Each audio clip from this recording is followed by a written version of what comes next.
with the Chicago Bears making the move to cut DeMarcus Walker, I think it does set up the Chicago Bears to make a considerable move on that defensive line. Is it going to be in the draft? Is it going to be in free agency? Is it going to be a combination of the two? I want to talk a little bit about that on today's episode, as well as I want to talk about what the Chicago Bears are set up and in position to do with their draft picks and free agent compensation. We're going to get to all that plus a little bit of the mailbag and more right after this. You are now tuned in to Chicago Bears Central, your number one place for all Chicago Bears news and content.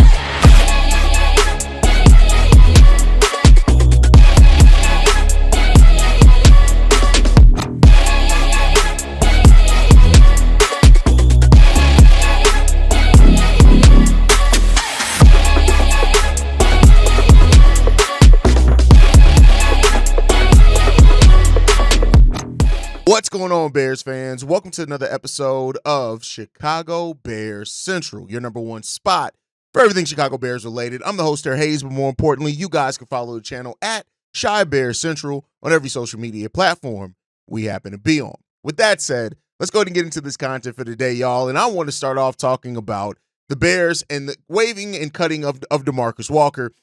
Here's the thing. I think that the Bears have set up for a big move, right? And while we've talked a lot about hell, even on yesterday's live stream, we talked about what should be the priority. Drew Dalman, Trey Smith, both of them, we've talked about different combinations you can do on that offensive line. But I think one thing that's going kind of overstated or understated, I guess I should say, is how big of a move the Bears could also swing on that defensive line. Now, I want to be clear here. The Bears are set up to do a lot of both, right? And I think when you talk about all the potential free agents that could come here to the Chicago Bears at defensive line, you got Khalil Mack, you got Josh Sweat, Chase Young, which I didn't realize there was so much turmoil and back and forth on Bears social media about if Chase Young is actually an impact player or not until yesterday. I was just scrolling through my the Bears Central social media, and there's like a whole contingent of Bears fans that are just like, oh my God, Chase Young is so terrible, and Bears fans hold him up. He'd be a third stringer on most teams. I'm just like, that's an interesting take to have on it. It's an interesting argument to have amongst Chicago Bears fans. I mean, the way I look at it is Chase Young has been more productive than a lot of the Chicago Bears defensive ends, but I mean, he's not a perfect player in any stretch of the imagination, and he has injury history, even though the last couple of years he's kind of quieted that a little bit, but that's just a little aside. It's always funny to see Bears fans get into it about something, especially when it's something like that and how personal some of y'all get. Y'all a little crazy. But with that said, the Bears have that. And then you look at the Mike Green and the other players that they could potentially get in the draft here, right? And the thing is that either way, I think the Bears are set up to make as much as the offensive line improvements come first. I want to be clear here.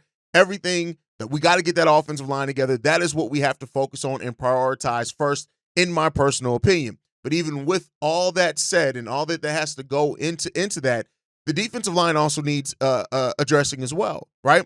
Our run coverage was not good. Our pass coverage was not good either for the most part. We had some flashes there at different parts of the season. And so the trenches need to be addressed in a very meaningful way this offseason, both sides of the trenches. And I think that DeMarcus Walker, because he was productive. Now, people have asked, like, well, was he living up to his contract?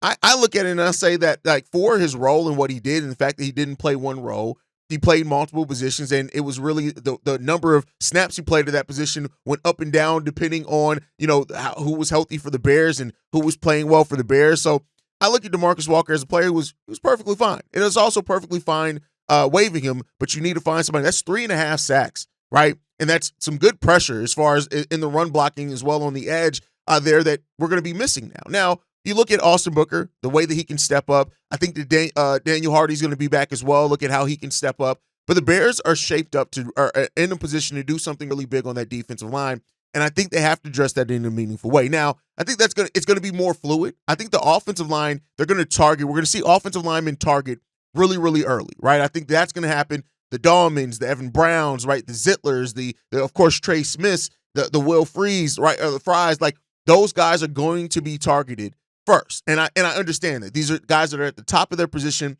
in the free agent market. They're going to be guys that are absolutely after those players. Now, once those things shake out, if you strike out on the Trey Smith, you strike out on the Dalman, right? And maybe you hit on the Will Fries, but or Mekhi Becton, right? And how that money frees up, it could then determine how much if you're going to bring in a veteran. I love a guy like Khalil Mack. While you have some younger players that you're developing, right, to take over that. But I'm not going to lie. Mike Green as well is another guy that I really like. By the way, I know that I'm late on my mock draft, which is coming out tonight. Come hella high water. My mock draft, my pre-combine mock draft will be out tonight. And so it's shaped up, but make no mistake about it. You have to improve that defensive line also, right? So I love what the Bears have as far as options. As much as I've talked about that they can walk away from the combination between the offseason and the draft. They can walk away with 2 or 3 new starters, maybe even more, for that offensive line. I think between free agency and the draft as well, you have to walk away with at least 1 new starter on that defensive line, in my opinion, and at least a solid depth piece at the defensive tackle that maybe you can develop into a starter down the road, or at least somebody that can spot start if you do have injuries as well. I think you need that. I think we're looking at 2 key acquisitions on that defensive line, one on the outside, right on the edge, and one on the interior defensive line. I think you need to get that done, and we'll see what the future holds for the Bears in that case. But I think that the Bears are set up really nice to do that. And overall, the way that the Bears have set up and prepared themselves for this offseason, they're in a position to do some really, really good things, right?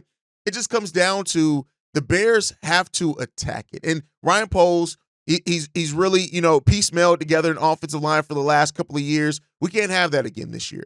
This is a year that you have to go out and you have to go out there and get some of the guys that are going to really, really fix this shit for the Chicago Bears, right? So offensive line goes hand in hand, but when you look at some of the best defensive linemen, right, who are out there for the Bears, of course, Khalil Mack. I would love the reunion of Khalil Mack. I get he's 34 years old, but again, we're not signing him to be the defensive end of the future. We're signing him to be the defensive end right now to pair with Montez Sweat. I like that.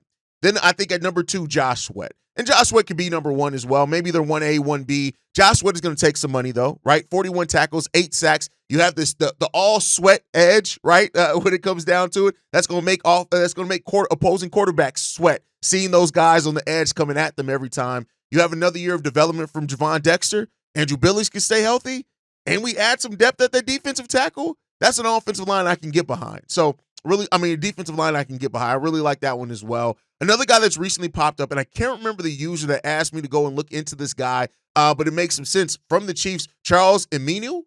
This is a guy that as well as just a productive, defensive lineman. And I think if you're talking about just upping the standard, which I say a lot as far as just getting better production at 6'5", 280 pounds, this is a guy that really can come in. Now, the sack numbers aren't going to wow you, right, when it comes down to it. There's of course, some concerns. Only 6 games played last year, 11 games the year before that. But he did have 7 sacks in 2023, 4.5 in 2022. 2022 is with the San Francisco 49ers. So this is a guy that, you can get me interested in. It's not as much of I don't feel as safe in this one as I feel in some of the other guys, the Josh Sweats, the Montez Sweats, of course. Montez Sweat, the Khalil Macks. I don't feel as safe in that pick as that, but he is another guy that could come in and definitely help the Chicago Bears some. Then, of course, Chase Young. Like I said, I didn't realize there was so much discourse about who and what Chase Young is, but hey, he's another guy. Azeez Ojulari is another guy as well to round out the top 5 kind of defensive edges that can really come in here and help the Chicago Bears be much better on that side of the football than what we've been in the last couple of years. We just got to see what is going to happen. But the Bears are set up to make a big splash in free agency. They can chop that up over multiple players. They can make a big splash signing like Trey Smith and then supplement that with more cost-effective signings. We can see it go over it overall, right? So I think that there's a lot to be said in that one, man. And don't overlook the Bears also trading up. Like I said it before, there's a slight chance of trading up being a thing there for it as well. But, we'll see what happens when it all comes down to it. But I think this is going to be an offseason where the Bears finally start making that move. That they make those moves that we look at it and we say, all right, bet you went out, you shored up some of the things that we definitely had issues with. Now let's go out there and see if we can win with it. And that's not the part that's guaranteed. We got to go out there and prove that part. But you guys, as always, can let me know how you feel down below. Like I said, my mock draft should be out around 5 p.m. Chicago time today. So stay in tune with us for that. With that said, let's get into the mailbag. Mondays it's a supplemental mailbag day. Not a full mailbag episode, but supplemental. Like to catch up on some of the ones we didn't get to over the weekend. This first one This one's from Mike. Yes, this is Mike the Bear fan. Man, glad I'm calling in. This is my second time calling in. But actually, I have a rant. But first of all, I want to say that I agree with Darius from Dallas, is that it's time for people to start having their own thoughts, man, about the Chicago Bears and stop listening to all these other people, especially on radio. You know, these guys are supposed to be sports journalists, but they don't even go out and get stories anymore. They sit behind their consoles and they wait on Adam Schefter or somebody else to give them some information. And then they just sit there and regurgitate that. So it's time, to stop listening to them and have your own thoughts and watch the game for yourselves. Now, the rest of this rant is basically I want to say, everybody out there that's talking about drafting a running back at number 10, please stop talking. Go somewhere and learn something about the game of football. When you have an offensive line, from right guard to left tackle that's made out of Swiss cheese with nothing but holes in it, you don't go out and draft a running back. You build up your offensive line, okay? I've been a Bear fan since 1975, and I watched them build that offensive line that led up to the 1985 Super Bowl. Okay, you build it through the draft. You don't put a running back there when you don't have nobody to block for him. So please, go somewhere, learn something about the game, stop calling in, and stop talking, okay? Because that doesn't make sense. Now, if you're the Detroit Lions and you set an offensive line, then you go out there and you draft a running back. But that is not for the Chicago Bears. So please stop with that nonsense. All right? It's time for them to build an offensive line. It's time for Ryan Poles to build an offensive line. You've been here for going on. This will be your fourth draft, so it's time for him to get going. So I'm not trying to really put nobody down, but man, again, stop listening to other people. Learn something about the game. Okay, this is not fantasy football. This is not your fantasy league. If you want to do that in your fantasy league, that's fine. But this is real football with a team that we cheer for. So if you can't tell the difference between fantasy football and real football, again, stop talking. Okay, so that's all I had to say, man. I just wanted to call and just get that rant in. But yeah, I agree with Darius from Dallas, man. You have to, learn for yourself. If you don't know, you don't know. It's not a crime not to know. But it's a crime to open your mouth when you don't know what you're talking about. So Chicago up, they're down, and let's go out here and get this draft. All right? Boogie. All right, Mike. Here, I get what you're getting at. And I get that the people, because of all the conversation around the Bears drafting a running back has kind of dominated, and it's like, all right, but what about the trenches, right? But I do want to be clear here, Mike. I get what you're saying. You got to learn football, but let's also learn to read the market. The Bears can still address the offensive line in a way that makes sense, so you get new starters in here and still draft a running back or a defensive end at number 10. I don't think it's just running back that's on the board at number 10 either. I do think a defensive end could be there at number 10 on the board for the Chicago Bears that they could take. If you go out and get a guy like Evan Brown or Drew Dalman or Trey Smith or Mekhi Becton, if you get any combination of the two of those guys, Will Fries is another guy that I didn't mention, right? If you get a combination of any of those two guys in free agency, because of the way that the talent pool is in this year's draft, if you draft two linemen in the second round, you can get starter caliber offensive linemen there as well, and that addresses the offensive line. Not saying wait till round 4 or 5 and hope that you get a steal. We're talking about linemen that absolutely have starter level upside that you can get in round 2 with those 2 second round picks. So I don't think it's just people not being informed of football that say that the Bears could draft a running back at number 10. Like I said, I think we also need to have that conversation that a defensive lineman could be on the board there at number 10 for the Bears.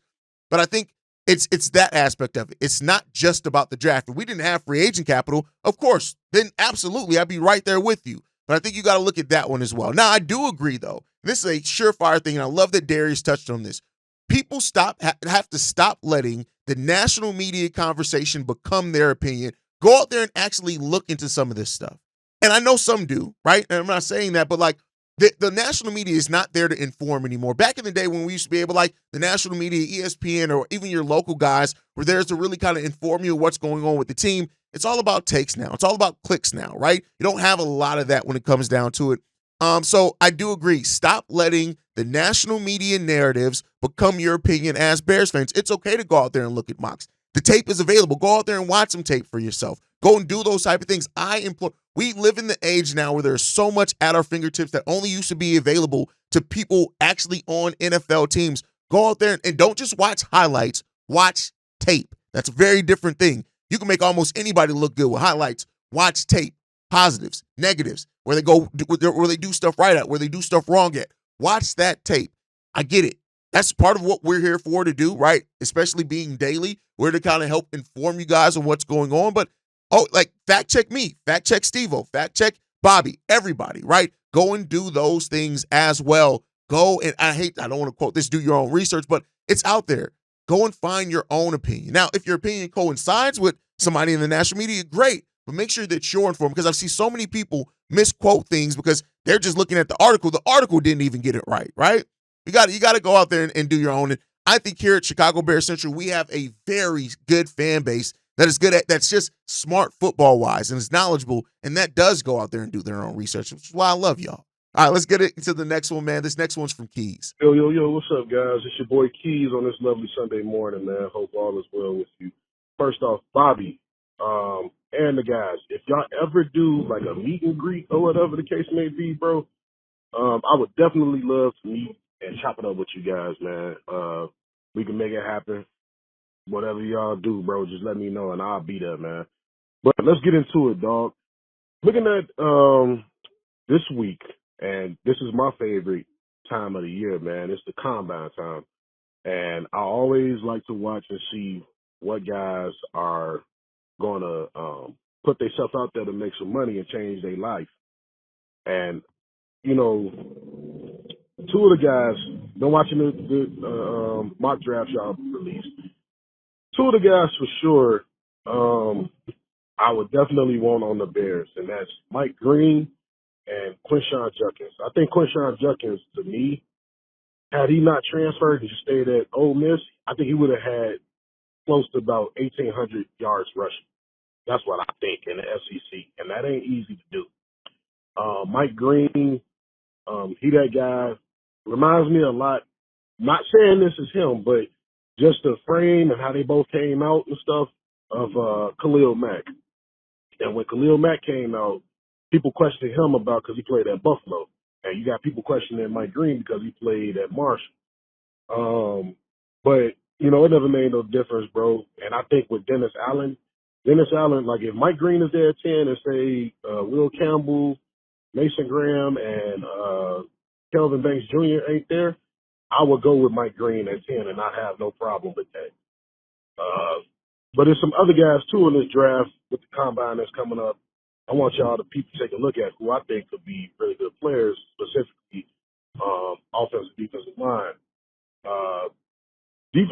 Let's just go defensive line. Defensive line, edges, it's a lot of them. You got JT from Ohio State. You got Jack Sawyer from Ohio State. I think a guy that could be very underrated, and if he was to fall to the Bears too, say if we trade back and we didn't go with Mike Green, I really like Kenneth Grant at that nose tackle from Michigan because, you know, we had the injuries and our inside game, the run game was shit. So we need a guy that's going to plug and play, and I think he was the force that helped Mason Graham get off this past year. Aeneas Peebles, Josiah Stewart, Donovan from Boston College. It's a lot of guys, bro. So let me know what y'all think. Shout y'all up. They're down. Mike Green and Quinshon Judkins. Listen, if you can walk away from the draft with those two guys, I'm not mad at it at all. Those are two guys that they may be on my mock later on. They may not be on my mock. But, you know, those are two guys that I do think, like, they definitely help come in at positions of need. They help get you where you need to be. I like the talent that both those guys have. Now, it really a lot depends on as well as what the Bears can shore up in free agency, which is a big part of it also. But the Bears have an opportunity to get everything solved. Like, this is one of those off seasons where I really do see a world. Now, it can very well go left, right? But I do see a world in which they can get a lot of what they need between free agency and the draft. If they knock out free agency, they can get a lot of what they need as far as talent for the future and players that can contribute now as well, right? Not just ones that you're like, 2 or 3 years down the road, but that can contribute now to what the Bears actually need to be the team that we want them to be. So Mike Green and Quinshon Judkins are two guys there as well. And if Quinshon's there late in the third round or something like that, it'd be hard to pass him up, man. Now, we do know that we're not going to get an additional third-round pick now because Ian Cunningham isn't going anywhere. But I do think the Bears have enough to get shit done here. So let's see what's going to happen. Let's get into the next one, man. This one's from Darius. What's going on, man? Darius from Dallas. Just wanted to give my thoughts and give a shout out to, Steve-O, Kev, C-Dub, man, y'all doing a hell of a job with this mock draft thing, man. And y'all are really, creative, with coming up with different angles that, maybe people aren't seeing. Kev, that, you put me on to that guy, what's his name? Omarion Hampton, that running back from North Carolina, man. I went and looked at him. I love the way he runs, man. That's all I'm going to say. I love the way he runs, man. He's explosive, and he's what we thought Khalil Herbert was going to be. He's one cut and go guy. That's what I love about him. That's an interesting, pick there, brother. So good job on that for sure. And I also, love, Big Steve-O, that about, Cam Scatterboo. Listen, man, if Cam Scatterboo is available in the third round, like Steve-O was saying, we basically are going to get Cam Scatterboo for Ian Cunningham. Listen, man, Scatterboo, in my opinion, is the best overall back in the draft. He's not as good of a runner maybe as Ashton Genty, but he's not far off. He might even be just as good, if not better, but his ability to catch out of the backfield is what I love. I think Steve-O kind of compared him to a David Montgomery, and I understand why, because of that running style. He's real mean and angry running style, but I think he's more of a Matt Forte. I think he's going to be a guy who's going to get those yards on the ground, and, with as creative as Ben Johnson is, he's going to get a lot, through the air. He's going to be one of those, in about a year or two, top fantasy draft picks, regardless of what team he goes to. I think he's going to be a top 3 fantasy draft pick, over the next couple of years. So, man, y'all did a hell of a job, with the all three of you, man, with the mock draft, and Hayes, you constantly on top of it every day. That's just a given for you. So, man, appreciate y'all, bro. The last thing I want to say before I get up out of here, Aaron Rodgers, man, bring your motherfucking ass to Minnesota. We got unfinished business with you, bitch. Come on to Minnesota. Come on to Minnesota, bro, because we got unfinished business with you, bro. I cannot wait. I want us to be able to get at you. So come on, Minnesota, Aaron. We're waiting on you, my boy. Texas up, bear down. Scatterboo in the third round. If you can get Scatterboo in the third round, now, much like I said in the last voicemail, we now know that Ian Cunningham isn't going anywhere. So it would mean that you'd have to get him with your own third round pick. But listen, the Bears have it, man. This draft, like I said in the last voicemail, this draft could absolutely work out in the Bears' favor. They just got to be aggressive. They got to be smart. They got to scout. And we'll see. And there's always that chance that Ryan Post sees something differently than us fans see it, or that he sees a wrinkle that we don't see. And that's why he's the GM. And I think overall, like, when you look at the talent pool and how, like, where certain players are projected to go, this could really, really work out in the Chicago Bears' favor. They just got to go out and be aggressive about getting it. Now, we'll see. Ryan Post is also falling in love with certain targets, is willing to combine picks to go out and get that guy, move future assets or whatever it is. And that may end up being the case once again. So we'll see what happens. But Scatterboo, if we can walk away from this draft, I have other, I have guys that Hampton, I have guys that I absolutely love in this draft, right, at running back. But if you can get Scatterboo, listen, man, that's your running back of the future right there. Shit is what I'll say on that one. So we'll see what the future holds there. As far as Aaron Rodgers, I don't even give a fuck anymore. Yeah, of course we got some unfinished business with Aaron Rodgers, but at this point, I'm more worried about my team becoming dominant. That's what I want to see. But if we can, along the way, stomp on the neck of Aaron Rodgers a little bit, you can sign me up for that. But guys, thank you so much for tuning in, man. Make sure you guys are following us at Chi Bears Central. You can send us any feedback, questions, comments, concerns, ChicagoBearsCentral@gmail.com. Lastly, if you want to leave a text message and or voicemail for the mailbag, the number to do so, 773-242-9336. We are the number one spot for everything Chicago Bears related, but that's thanks to you lovely and beautiful people. And like I like to end every episode on, Chi-Town up, but bear down. Love you guys. Peace, y'all. This has been a presentation of the Break Media.